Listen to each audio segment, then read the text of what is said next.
You listened to him on the KVJ show for years. Every time he tried to talk sports, he'd get shut down. After years of begging, we finally gave in. Brought to you by Bremen Motor Cars and by Wellington Anti-Aging. It's Kevin's Other Show on 640 The Hurricane. Well, what are we going to talk about today? There's nothing going on. I was thinking golf. There's got to be some golf. Yeah, Tiger was looking good on the weekend. Yeah. Till the end. Boy, what a big weekend, man. You guys blowing up my phone last night, Vic. Yeah. Oh, my gosh. You're going to have something to check out when you wake up this morning. And Yep. Yeah, it sucked me in. We knew, I guess, or thought strongly that LeBron was probably going to wind up in L.A. But, man, it's just the talk.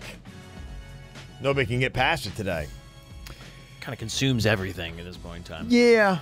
Well, it's the initial shockwave is what it is. Well, every time he's moved, it has completely shifted the landscape of the NBA. Right. Mm-hmm. You know, when he went to Miami, it brought 2 championships to South Florida, 4 NBA Finals. When he went back to Cleveland, I mean, remember how monumentally bad they got after he left? They went to an NBA Finals. He's fed up with it. He leaves. And then, out of the 4 years that he's gone, 3 of the 4 they picked first? That's right. Yes. That's just how bad they got. I mean, you talk about one player. Has one player ever shifted the landscape of the NBA? No. Not like that, no. Much as LeBron James has and does. No. I mean, and for consistently over the past, I would say, 10 years, the way that he has. And not only that, to that point, the way that he has shaped economies. No one has done this in basketball. Yeah. Maybe the most in sports, quite honestly. The way that he has boosted economies in the city that he plays in. Mm-hmm. I mean, I heard something last night where That's true. Cleveland, I mean, it was hundreds of millions of dollars or over $100 million just because in their economy, just because he played for the Cavaliers with jobs and jersey sales and you know, people at bars and whatever it may be. It's incredible the effect that he has. Now it's going to go back to like a fracking town. Yep. Yeah, well, and you know, when people get upset at how much athletes make, that's what you throw at them and say, yes. But, I mean, we're a capitalistic society, and like it or not, this is what it's all about. It's about free game. And if you bring value of that nature. But the one thing I think is interesting, how many other players can you truly say are worth what you pay them? I mean, as we look through the NBA landscape, it just seems like you don't have to go any further in the Heat's freaking roster to say we're paying them a lot more money than they deserve. Mm-hmm. They don't have that seismic shift. And, you know, there's a lot of other people in the NBA who need to be kissing LeBron's ass because they get paid because of what he does with the NBA. Right. Right, absolutely. And I know it sounds crazy to say it, and maybe you're right. Maybe he's the only one you can say this about. But when you see a contract of, $150, $170 million, you could actually probably say he's underpaid. Oh, 100% underpaid. Possibly. Yeah. I mean, it sounds silly to say, but look at how much Steph Curry's making. Yeah, and it would be interesting to see. I mean, how many NBA players are of really a true value to their communities, to what they bring in, to what they contribute to their team's success, and what that ultimately means. Because it just seems like, aside from LeBron James and a handful of others, it seems like as you go through these contracts, they're obviously overpaid. And it seems like a lot of times these franchises get in situations where you got to overpay. Breaking down LeBron's money, it's crazy. It's a 4-year, $153.3 million deal.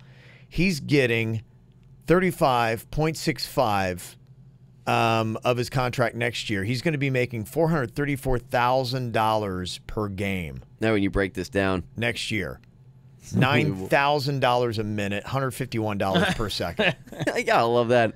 Credit to Paul Mason, by the way, our program director. He shot us that little I can never do there. that math. Yeah, I can never do that. He even gave me the story, and I still botched it. Couldn't even say it. Yeah. It's too much He's math. sitting in his office, like beautiful mind. Yeah, exactly. He's just like writing on the walls. He's like 1.5, 6, 8, 9 to the 4 per second. Every 5 seconds he gets this one. We are not the math guys. To your point, though, Diener, I mean, yeah, you talk about what it means already. Lakers season ticket prices jump over $2,000 in just 20 minutes. Oh, yeah. 20 minutes. 20 minutes, $2,000. Yeah, I mean, it went from about $3,500 a piece on StubHub to about $5,800 on your standard season tickets for the LA Lakers. And you're talking about even the cheap seats for the first game where he's going to be playing $500. cheapest seat you can get in the Staples Center for LeBron's first game, and they don't even know who the opponent's going to be. And it wasn't like that when he came down to Miami. The not prices, at first, no. The prices were not like that when he came down to Miami. I would buy tickets for Heat games when he was playing here, and this is after they won titles. I would pretty much spend somewhere around $100 a ticket to sit up in the 300 section. Yeah, I think it's different though, because I mean, you're talking about LA, where everything's more expensive regardless. Right. So I mean, Miami's a little bit different. But now what it's going to do is that every place he goes, this first year, those tickets are going to be astronomical. Yeah. Regardless of where you are. If you're in friggin' Milwaukee, it's going to be expensive. Is it bad for the NBA that you've got now LeBron in the West? That was one of the points that were brought up, that there is a serious concern for the NBA if he goes West, and just how lopsided it is. And you got to keep in mind, the population still predominantly is in the East Coast. Yeah. Of the United States, and your TV sets and everything. And it's tough, because when these teams play on the West Coast, and if you're an East Coast person like we are, and you got these many TV sets, you really don't know what's going on in the West. And the NBA, ultimately, if they had to say which side would we rather be stronger, yeah, you love having the Lakers be great. That's awesome. But you would love to have a balance, I would think, on the opposite side. You would want the East to be strong, because the West can easily watch. I've lived on the West Coast, and you get your games earlier, but you see them. Yeah. When you are on the East Coast and a game comes on and starts at midnight, you're not watching that game. Right. Yeah, that's true. But one of the things it's going to do now is, because there's no LeBron in the East, everything's in the West, it's going to galvanize the East, because whoever ends up going into the finals is going to be the underdog to basically anybody that's going on there. And regardless of what team you root for, you're rooting against the West. Yeah. So you're going to find people that are Philadelphia fans, that are Boston fans, that either, if Philadelphia or Boston or Milwaukee, one of those go to the finals and go against one of those juggernauts in the West, everybody on the East is going to be like, I want the underdog. So you might see TV ratings spike because of this, simply because of the just galvanizing the entire East into one. Will it be that, though, or will it be like the JV squad? I mean, is that what the East is going to become? Because that's what everybody's looking at it that way. You know what I mean, if I was in the East, I'd be ecstatic. Well, because here's the names. I saw this was a great tweet. I was telling you guys this actually earlier. Some guy named Dan Feldman put this out on Twitter last night, but I thought it was great. Here's what the West has: LeBron James, Kevin Durant, Harden, Curry, Anthony Davis, Kawhi Leonard, Chris Paul, Russell Westbrook, DeAndre Jordan, Marc Gasol, Dirk Nowitzki, Derrick Rose, and then he writes in the East, Joakim Noah. Yeah, and it's to a point, yes. To a point. You still have the Boston Celtics, who are going to be a good team. But you see what he's getting at there. No, I mean, it's lopsided. I understand. But that doesn't mean that, listen, the East gave LeBron a hard time last year. Yes. Except for Toronto. That was a wash. Kyle Lowry. Do you think that LeBron's move to the Lakers, does it make it more likely or less likely that next year you see Kawhi Leonard in a Lakers jersey? Yes. If they want to even them out, Spurs would get rid of him and send him to the East. And then that would kind of even out the East and the West, in my opinion, because the experiment that's going on in Houston is not going to last much longer. CP3 is not going to last much longer. He signed the contract. He's breaking down. I know.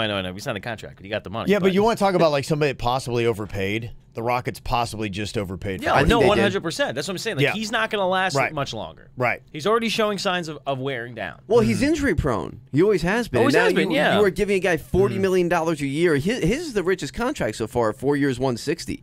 $40 million a year for Chris Paul.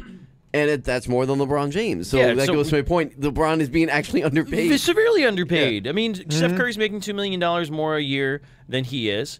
But the one thing is that you have Chris Paul, $160 million. That's insane. The argument seems to be that there's no way the Spurs would send Kawhi Leonard to L.A. because that would be ridiculous to send him to the West, somebody you would have to go through to get to an NBA championship. But if you could tear off 3 young pieces from the Lakers, is there any way possible that the Spurs could get equal value and say, we're going to rebuild a bit? Look, Kawhi Leonard's not going to play longer than 1 year at best with us anyway.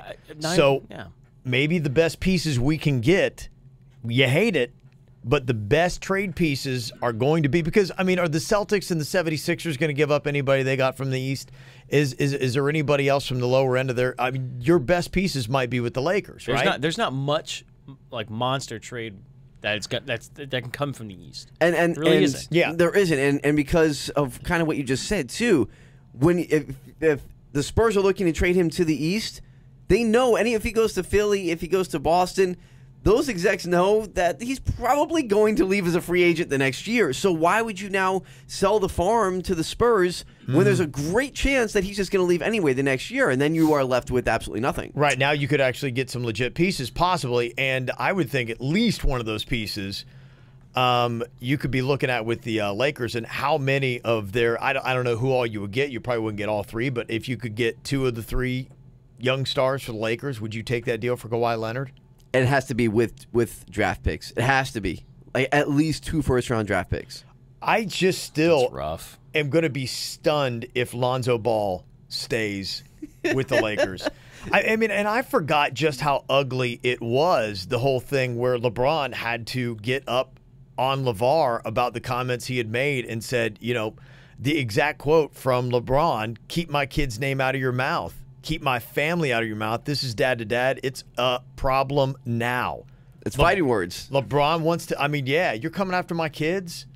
In the comments that he had said, and it is referenced back to LeVar Ball going on that podcast and talking about how LeBron's kids are going to have a tougher road up through the NBA because LeBron is so good, and the pressure that they're going to go through. And other kids whose dad played in the NBA, they weren't as good as LeBron, and it wasn't as tough. You and I both know, and anybody else with kids, Yeah. if they say something bad about your kids, you now want to punch that person in their face for the rest of your life. And this guy's a clown. LeVar wants attention, and you're LeBron and saying, look, you're going to clown me.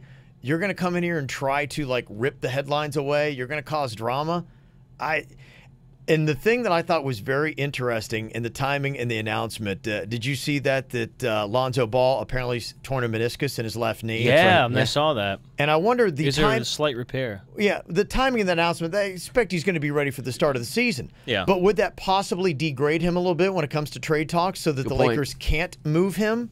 So that his dad sees that and says, we need a convenient injury that's not going to keep you out of next year, but right now at least causes doubt about your trade value. It's a good point. So it's a power move by the Lakers saying, he's not damaged goods. Not by the Lakers. By balls. Yes. Oh, I see what you mean. The balls.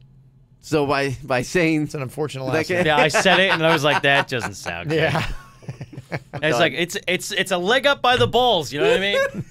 I get what you're saying. I'm done.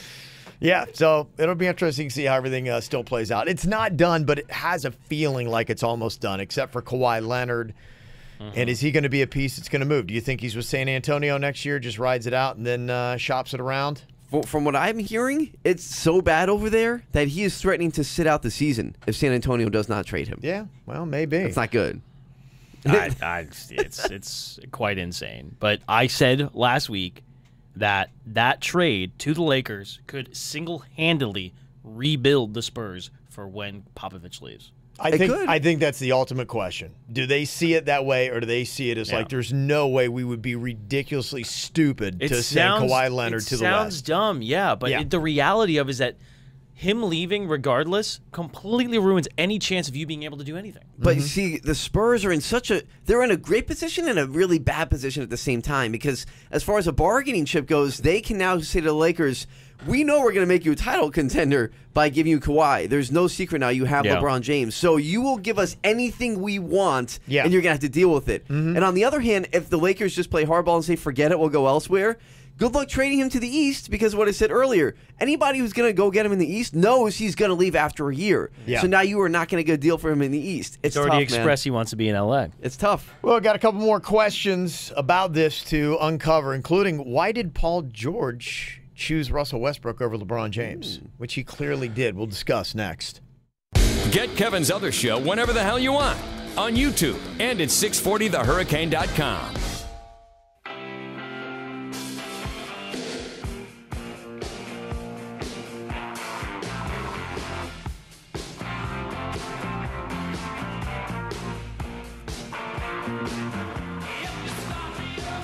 So why do you think Paul George, knowing what was going on with LeBron, it didn't seem to be a big secret. Vegas has been predicting it for a while.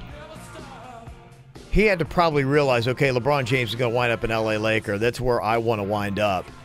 Yet, Saturday night, he's in Oklahoma with Russell Westbrook.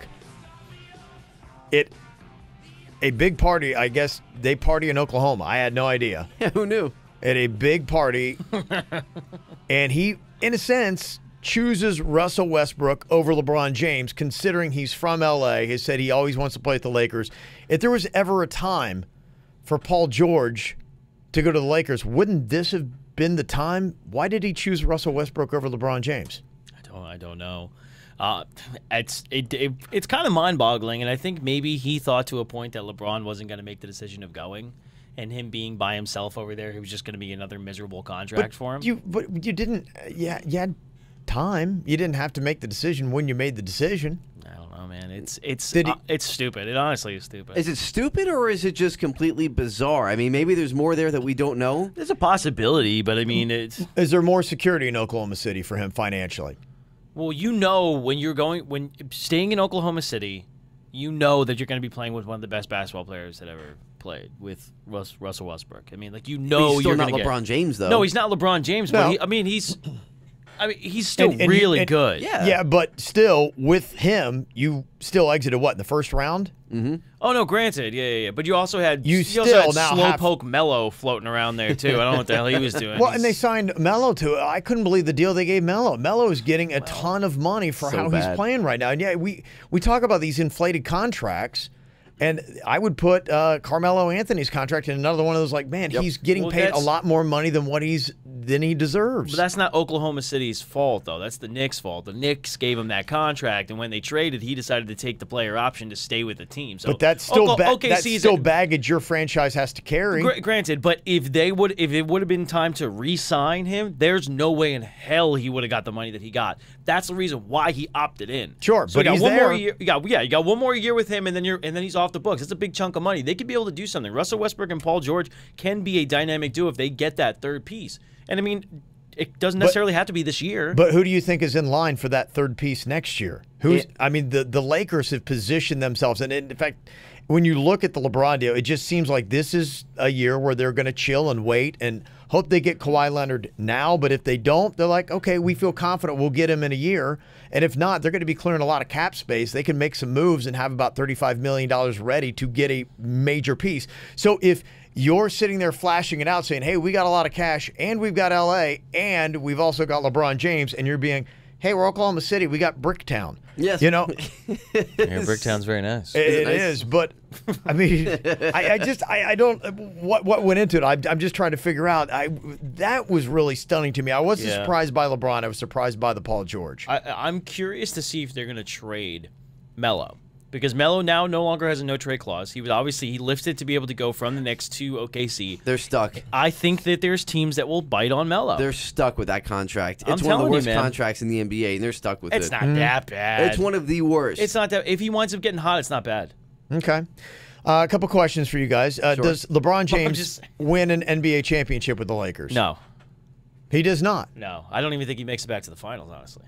Really? Yeah, I think it's going to be a real tough road for him. I'm going to say yes, but maybe barring injury. If everything stays the same way as it is now. Because I believe they can have a plan within the next 3 years. It's a 4-year contract. They say by year 3, they're in the finals, and that's his best shot to win a title. If Golden State is still as powerful as it is now by the end of that contract, I don't see him making it past Golden State Warriors. Okay.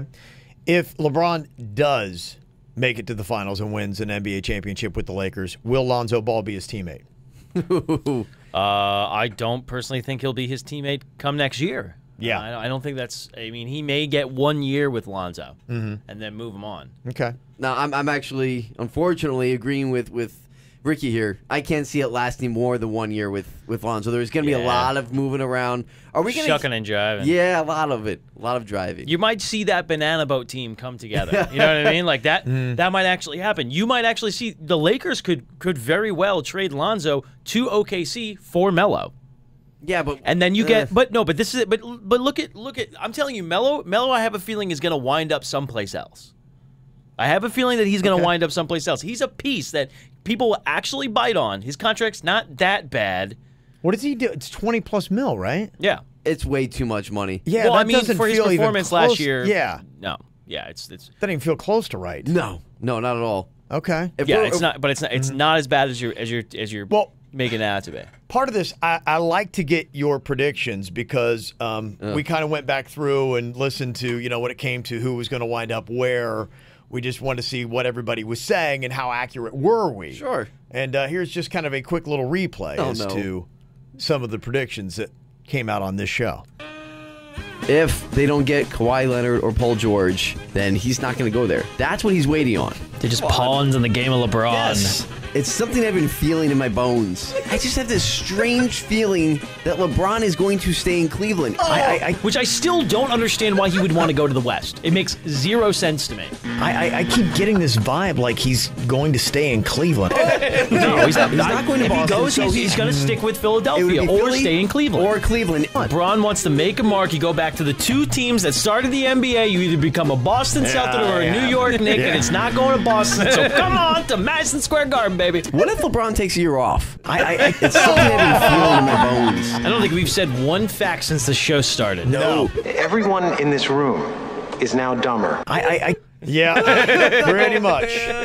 There you go. That was not make us look good. Did you guys catch any World Cup? I guess big news in my family, at least, considering they're pretty much all Mexicans. Mexico is gone. Brazil bounced them today from the... I thought you were Egyptian. No, he was going to root for Egypt. Yes. Well, you can't root for a country I was going to root for Egypt? I think you said Was that or Pakistan? Wasn't it Pakistan? Uruguay. Uruguay. That is another wrong stat. Just saying things You're that are just throwing out random words. saying things. You're rooting for Uzbekistan. Yeah. Mexico eliminated 2-0. Brazil takes them out today. Did you guys watch any World Cup over the weekend? I did. I watched one part of one game. I watched a good bit yesterday, tried to get back in because the last week I hadn't seen a lot of it. And I watched both matches, both of which I think ended in 1-1 ties, went to extra time. I think they played 116 minutes, something like that, in both of these matches. 2 15 minutes? Right, 2 15 minutes extra time in the period. So a total of a half an hour. Yeah, it was somewhere, I remember the clock was somewhere like around 116 minutes before they stopped it. Yeah. And then they do the shootouts. Okay, answer me this. Sure. Yes or no, a 1-1 tie after 116 whatever minutes, followed by a shootout, is awesome or awful for popularizing soccer in America? Because my one thought is like, couldn't we have saved a lot of time here? In fact, 116 minutes and just gone to this. Just go to I mean, that is the most and exciting part, yes. Right, but do we need all that build up? I mean, do you need that much soccer foreplay to get to the really exciting part? I think they should take out the damn overtime. Just put on the penalty minutes and that's it. At the end of the penalty minutes, if you don't score, right into the just go right to penalty kicks after full time. It's so stupid. 15 minutes extra. Because it's very unsatisfying when you do that overtime, that added 15, and nothing has come from it. No. Well, because a lot of it, what happens too, and it's kind of like with American football, you see a lot of running out of the clock and things like that. You see that in soccer too, where they figure, okay, if it's 116 minutes in, we only have 4 or 5 minutes left in the game, we're just going to play it safe here and go to penalty kicks. Yeah. So that's what ends up happening a lot of the time toward the end there. Okay. You figure, let's just wait this out. Yeah, that's exactly like the last like half hour of a game. If it's 2-0, 90% of the time they just take off. They're just like, man, whatever. No, we're just going to let this go out. It was exciting though. It was exciting stuff yesterday. I got to say, I was kind of into it. Yeah. Throughout the weekend, actually. Argentina I was goes so out. detached from these games that I literally looked up and I go, oh, Croatia and Denver. Denmark. Denmark. I was so soccer. confused. I was like, oh, okay. Why is John Elway out there? Well, not that anybody watched any golf, because you got Wimbledon that is also kicking up right now. It's kind of going on. Looked like Serena was taking care of business early on, at least in her match today. Tiger Woods cut his 6-shot deficit at the start of Sunday to 4, and then he did what Tiger just is so known for doing, just fell apart again. Oh, I thought you were saying having sex with a waitress. No, that's kind of old. That's old, right? That's 10 old. years? Yeah. We're not doing that anymore? So the question is, are you burnt out on Tiger Woods' storylines of how he tanks each week? Yes. Yeah, me too. Yeah, I'm just burned out on Tiger Woods. Like, can we stop? Can you finally admit that he's not going to come back and make this like freaking Superman thing back into golf? Can you finally just let it go? I'm seeing signs of hope. What are you seeing? Seeing signs what are you of hope. blind? You got cataracts or something? Keeping hope alive. Oh my lord. Well, it was actually promising for the Marlins over the weekend. Was it? At one point during the weekend, they weren't actually the worst team in the National League. No way. Yes, for all of a day. There you go. That changed quickly. We'll Yeah, talk about I was that. gonna say. And the amazing back-and-forth series. It was the Yankees-Red Sox over the weekend. Our resident expert, our boss Leo, is in to talk about that next. Be part of the show on Twitter at 640 The Hurricane, #Kevin's Other Show. I really liked how they did the ranking on ESPN's standings on Saturday after the Marlins beat the Mets, because it was nice to see on that bottom line in the NL East a name other than the Miami Marlins. Oh, who was it? New York Mets. Wow. Oh, wow, they've Yep. fallen that far? Yeah, I mean, Shame. it's unbelievable. After 81 games, the Mets are at 33-48. They did start out, it was 11-1. They started off the season. That's what it and was, okay. Since then, they are pretty much right there with the Marlins as the worst team in the National League. Now, they beat the Marlins yesterday 5-2, and they are now a game up on the Marlins. But just considering what's going on with the Mets, and I mean, you know, they've got some great pieces like DeGrom, who, by the way, they had to pull him into a meeting over the weekend because he was just losing his mind. Be like, I am sick of losing, man. And there were some rumblings going on that he might wind up playing for a different New York team next year. Mm-hmm. So There's Leo. And that's where Leo Yeah. comes in. I love it. The desk moved. yeah. Yeah. Come on. A thumping noise. Hey now. Uh-huh. I got to tell you, though, Severino, pretty impressive. What, he's 13-2 now on the season. Yeah, I'm glad you brought that up. Yeah, there's some good pieces there. Yankees back and forth. It was a really interesting series for two teams that are now tied atop the AL East, that you didn't have a close game in the series all weekend long. That was really bizarre. I mean, it was 11-1 final last night, Yankees over the Red Sox. Then the night before, it was 11-zip, Red Sox doing the same thing to the Yankees, and then Friday night starts 8-1. It was the first time I've got a useless stat here for you. Yes. Here we go. Yeah. First time since the 20s, since a series between these two teams has been decided by 7 runs or more each game. Wow. First time since the 20s. Yeah, that's I was going to happened. say, it didn't. Yeah. And considering where they are right now, it's not what I expected out of the series. I've always said that, you know, when these two teams play, I say one blowout on each side and then a really tight game. Okay. And the tight game never happened. Yeah. I will give you a spoiler alert. I don't think either James or Sonny Gray will be on either playoff roster. I don't think either one of those guys are gonna make it. You know what I mean? It's just crazy. What amazes me about the Yankees, though, I mean, it's no surprise that Aaron Judge is doing great. He's hitting .455 with 4 home runs against the Red Sox this season. But to me, what's interesting is, like last night, these names for the Yankees in this series especially that pop up in your heroes are game 1 of the series on Friday night. It's Bird. Right. And then last night, Aaron Hicks has 3 home runs for the Yes. Yankees. And you were even throwing out some more. Yes. Leo, the walking encyclopedia of useless Yankees knowledge. 3 Yankees Yeah. in the history of this rivalry have hit 3 home runs against the Red Sox. The first is Gehrig, back in the 20s again. Then 2010, Teixeira did it. Okay. And last night, Aaron Hicks did it. What's cool about Teixeira and Hicks is they're both switch hitters, and both of them had home runs from each side of the plate when they did really? it. So Wow. that's pretty cool. Yeah. Yeah, the Yankees just seem to be living on the long ball, but it just is kind of crazy where that long ball's coming from. Well, you know, they have, 8? I think it's 7 or 8 guys right now that have 10 or more home runs, which is also a franchise record. They've already obliterated their franchise record for home runs before the All-Star break. There's 14 more games to go before the All-Star break. Yeah. They had 6 last night. I mean, you know, it's funny because in the post-game interview, they said, they asked Aaron Boone, well, are you sad that you're built on home runs? He goes, this is who we are. We hit home runs, and that's how we score a lot of our runs. Don't expect us to be suicide squeezing. That's just not who we are. Right. Why would you if you didn't need to, though? Right. And what's crazy is when you've got a kid like Gleyber Torres who they didn't expect the power from this guy. All throughout his time in the minors, he wasn't a guy that hit a lot of home runs. But what has he got, 15 now? I mean, this kid is on fire. I mean, and he's got the most since he's come up, and now he's not missed, but he didn't come up for a full month after the season started. So in the short time he's been in the bigs, he has the most 3-run home runs in MLB. Jeez. So he doesn't just hit home runs; he hits home runs with people on base, which is insane. cool. The thing that's unfortunate with baseball, and this is a simple realignment, is it's so amazing what's happening with the Yankees and the Red Sox right now. And, you're focusing a lot of your attention on that, but keep in mind the Astros are really good. Yes. I mean, yes, really they are. freaking good. Yeah. And you've got some exciting storylines that are going as we're going down through it. The Braves are good again. Yeah. Which is a great storyline. The Cubs are within striking distance, and you got a team out of nowhere, the Brewers, that are doing really well.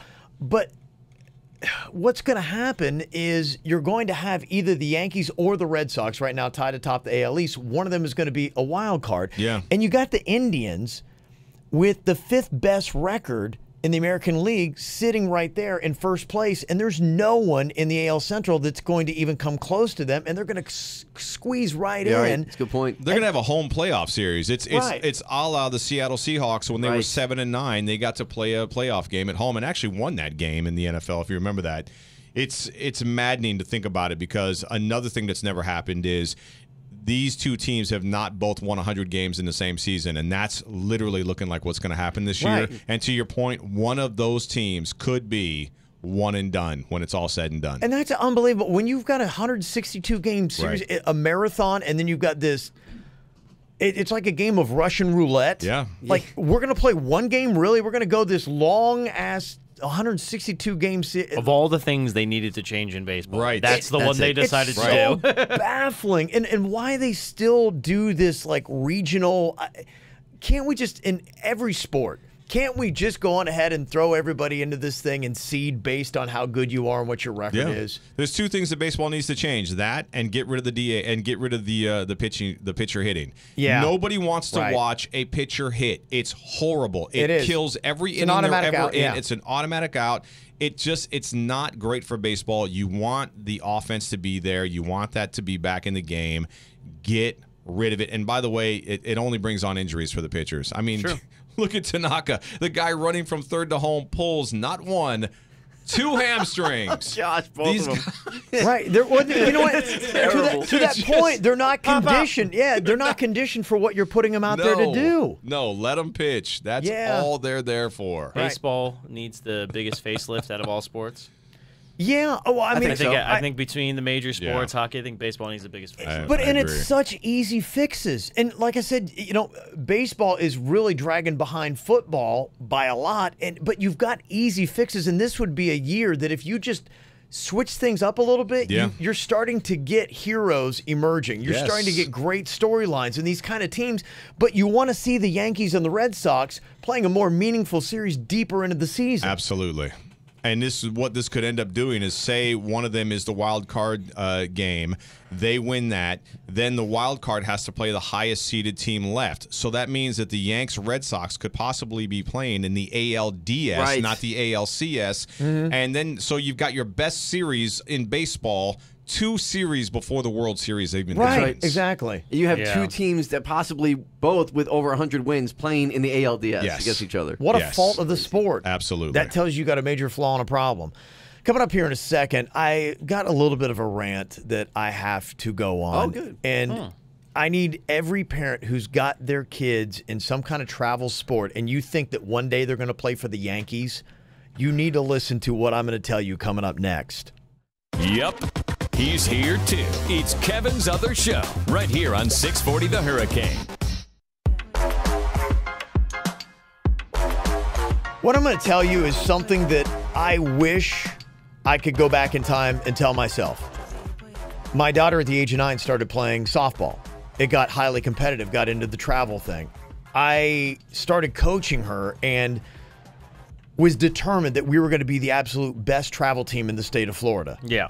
And how we practiced and what we did and everything was just about taking away every single flaw that any player on our team had. And it was absolutely crazy. And we were playing out of maybe 52 weeks in a year, we were playing softball about 49 or 50 of those. Oh, wow. And it became insane. And then one day I'm like, what are you doing? And we always said this thing, well, hopefully one day my kid gets a scholarship and it'll make it all worthwhile. Well, let me just tell you, travel parents, you will spend probably tenfold traveling around, staying at all these hotels, buying the equipment and everything that you're going to do versus what a true college education is going to cost you. So if that really is the end game, just get the Florida prepaid. You're going to save a ton of money, or just start putting the money away. And not only is it going to be tough for your kid to make it to that level, but the specialization of sports is such a fallacy that happens that so many parents think their kid at the age of 5 or 6 or 7 needs to choose their sport and focus on it and practice all the time, or they're not going to be LeBron James. But I got to tell you one thing. LeBron James played multiple sports. Yeah. So for the people that are specializing, you got to realize it is about the worst thing that you can do. In fact, this stat, there are a couple stats I want to throw at you that just really drives this point home. 29 of the 32 first-round picks in the recent NFL draft were multi-sport athletes in high school. And the reason why it's a problem, and I started realizing this later on in my travel sports coaching, is that playing multiple sports gives kids different manual dexterity that will actually help them in the sport you want them to play in. I noticed girls on our travel team that were playing basketball had better footwork than the girls who only played softball. And there's something to it. And the biggest thing is the injuries that happen. And this is what's crazy. If you know anything about travel baseball, my kid was playing in a tournament over the weekend, is some of these kids are on pitch counts at like the age of 8 or 9 or 10 years old, and their parents will go out there and start yelling at coaches, and they will keep track if they go over a certain amount. But listen to this. They say athletes between the ages of 15 and 19 account for 57% of Tommy John surgeries. Wow. Jesus. Major League Baseball players only make up 25% of those procedures. Oh, my gosh. So these kids are going out there, and they're putting all this strain on their ligaments and their joints, and they just can't handle it. And they wind up busting their arm, having to get a surgery. And it is a fallacy if you think your kid comes back stronger after a Tommy John surgery and they're going to throw it harder. They don't. Yeah, what do you think? Is Rookie of the Year? Yeah, a lot of parents actually think that. In fact, it really helps. It really hurts your kid when they have to go that. They say if you're operated on in the 8th or 9th grade for Tommy John's procedure, your chances of reaching the collegiate level go down about 3-fold. Wow. So you're only doing your kids a disservice for the parents who are out there and they want to specialize their kids. They say athletes who specialize were up to 93% more likely to be injured than those who played multiple sports. Yeah, I could see that. Yeah. Because you get different skill sets from different sports. Like you said, the girls you coached who also play basketball, they have better footwork. And it makes sense. Yeah. Because you're gaining a different skill set. And the one thing I would tell a lot of these coaches, too, is these kids, when they mess up, they don't want to mess up. They're not out there saying, I don't care, I'm going to mess up. You yell at them thinking that, you're going to make them feel worse about themselves, and then they're going to stop screwing up. All you're doing is making the sport not be as fun for them.